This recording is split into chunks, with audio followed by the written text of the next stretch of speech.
If you've ever had to give up on dairy, you know how hard it is to find an alternative milk that actually tastes good.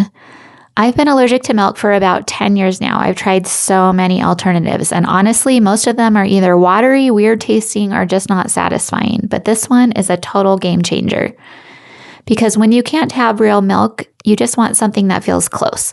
This is Pacific Foods Organic Unsweetened Coconut Milk, and it's the thickest, creamiest one I've found.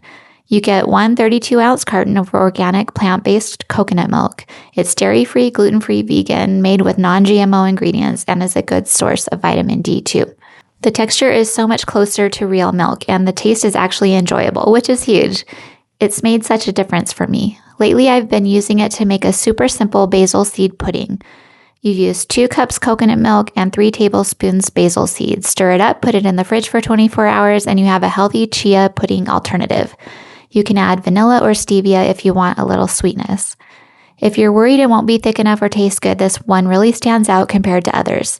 If you're dairy-free or just want a better milk alternative, you need to try this.